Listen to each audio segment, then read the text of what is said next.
as long as we get the customers and as long as they become loyal, then it will pay off down the road. Sure, we'll, give returns even though we shouldn't, and we'll lose money, but we're capturing segments of the market, consumer good. So like there's money in the future to be had. Big tech. Sure, they might, it might be expensive to run server farms, but you get people on the platforms. Now you can start advertising to them. There was a potential for profitability there.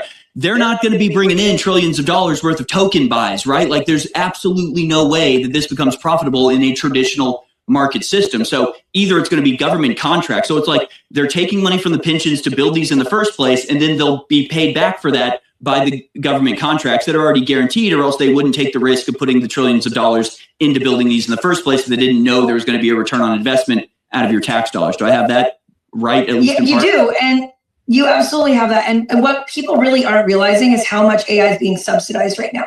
Okay, they need to get us addicted to it. There is a reason that Sam Altman came out and said that he sees intelligence in the future as children and people not having it, and us renting it back from him as if a meter on a utility. They need us addicted to AI because they've already gone all in on this, and the bottom is going to fall out. It's not replacing real people. It's not doing the things they said it could do. The young people are absolutely anarchy, like mutinying against it. We've seen 5 consecutive commencement speeches where AI was mentioned and the speakers were booed off the stage this last 2 weeks.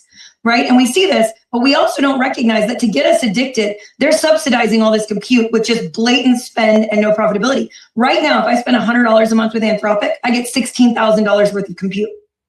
That is not a sustainable business model. And all of these companies that are eliminating coders and saying, we're going to go to using AI to do our web development or AI to do our security protocols are realizing very quickly that when that subsidy ends, this is going to cost 5 times what an employee would have. Yeah, people are more effective and they're cheaper. That's the irony, is that people are going to, basically turn their entire businesses over to these AI companies. Electric vehicle are now saying, and we can have plants that output the energy of 70 atomic bombs. I want to get your comment on the other side, but it's not a coincidence that these data centers are being built in such a way that's destroying the lives of the communities with this, and the aggressiveness with which they're pursuing this goal, and then criminalizing opposition to it. This is, we've never seen anything like this in America before, but this is what it looks like. Let's watch. Right here came by because I'm trying to organize a community protest against a representative who's trying to push in a data center owned by a out-of-state company, trying to suck up all our energy. I made a post. I made an event on Facebook trying to organize the community to get together. And what's your badge number? Name and badge number? I detected Benson. And name and badge number? Sure. That's HRP and it's 160. Okay. Yeah.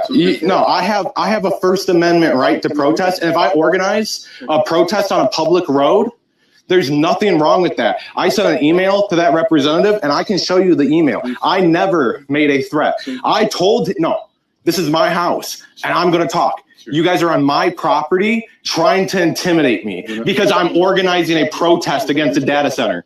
Then why are you here? Well, that's, if you let me. Okay, so first off, do you want to talk about this? Talk about what? There's nothing to talk about. I'm organizing a protest and I'm allowed to do that. It's a First Amendment protected activity. 110%. Yeah. The issue is some of the communication, the Facebook posts, I would disagree that there's... I haven't made a single threat. Tell me what threat I made. Okay, well, you know what you posted. No, give me quote me. Quote a threat, because I didn't make one. I'm organizing a protest on a public street demanding a representative... The safety of his children. Huh? What about the safety of his children? Someone else made a comment about the safety of his children. Did you? No. You didn't? No, what I said if he valued his children's safety, he probably wouldn't be trying to ruin the world that they're being brought up on. And that isn't a threat. That's the fact that I'm watching this man ruin the world around here. And yes, I'm allowed to say that if someone cares about their kids, they shouldn't destroy the community that their kids are being raised in. That's not a threat. The problem is you didn't say that in post. Yes, I did. You did not. Pull it up. Pull it up and read it. Pull it up and read it. I've been dealing with this all afternoon. Cool. Pull it up and read it. Okay. So that's a concerning part is obviously, yes, you have the right to make an event. You have the right to public protest, everything else, right? But I never made a threat. Okay. Well, we disagree and our state's attorney disagrees. Okay, so you're going to be charged today for a couple of offenses. Seriously? I'm going to get charged for what? For stalking and intimidation. For stalking? When did I ever go to his house? I will explain that to you more. Okay, so you are going to be placed under arrest right now, okay? Okay, let me... Include your live stream. Wow. We need you to stay here with...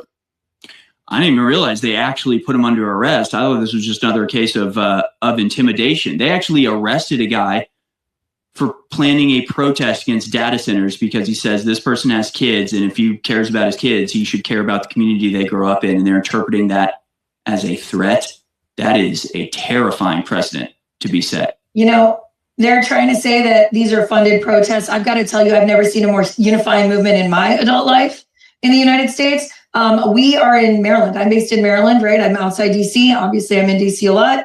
But I live out in very rural agricultural land, Maryland, where we are on data center road. Oh, sorry, you guys.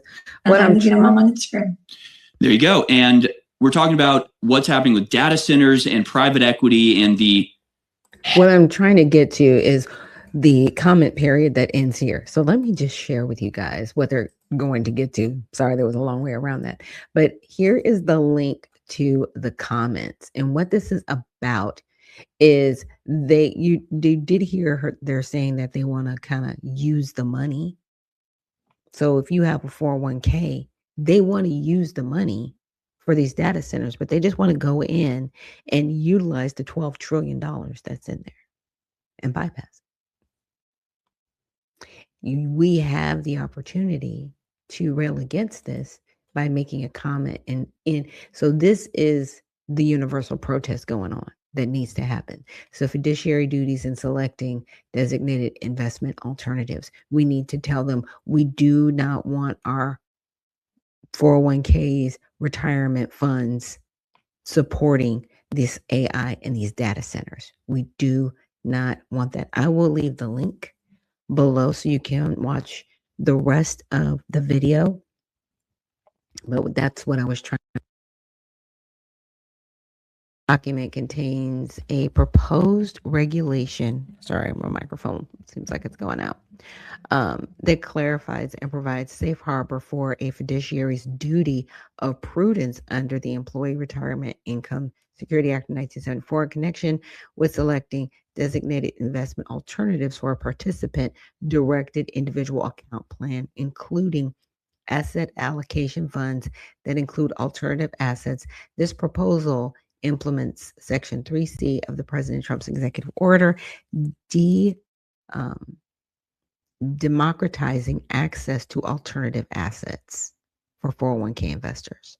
So they're basically going to be able to dip their hands because they've already spent their money and they're in a deficit, but now they're going to be able to have access to the 401k funds to use for further investments. It's wrong, it's criminal, and it shouldn't be happening. Now, I know on the one side, Trump's like, well, if they invested, they'll be able to make more money. That's not what's going to happen. These data centers are pure evil. And good morning, 𝗏𝗏𝗂𝗧𝗏. Thank you so much for joining me this morning. So let me move away from the X topics because that took up so much of my time. But the next one I want to get to, we're not going to spend too much time on it. Again, I am going to leave the video so you can watch the rest of it. But this is really incredible what is happening in Georgia. Dollars is lost annually in America to fraud, and over $100 billion of it is in healthcare fraud. With Georgia now ranking as one of the worst states in the entire nation, we decided to step in and investigate it. But nothing prepared us for the massive corporate pipeline we stumbled into next. We uncovered a systematic healthcare kickback scheme, shady marketing rings, pre-populated charts, and millions of dollars in medical equipment device fraud, funded entirely by your tax dollars. Right here in Georgia, a single medical fraud syndicate was just hit with a massive $522 million federal indictment, and an elected state insurance commissioner, the very man whose job it was to oversee and police fraud, was just sentenced to federal prison for running a healthcare kickback conspiracy. But the money trail doesn't stop at a clinic door, a random suburban call center, or even at the commissioner's office. We follow the money lines all the way to a major civil settlement involving a multi-billion-dollar healthcare network. And that led us to this guy, Rick Jackson. The guy that is running to be the next governor of Georgia. And I'll leave that right there, and I'll leave the rest of the video. But basically, they go on to explain how his company was able to, I don't want to say defraud, and I'll say allegedly defraud individual, order things that they didn't need from the federal government, and then bill Medicaid for it. And it all make this like nice little circular pattern.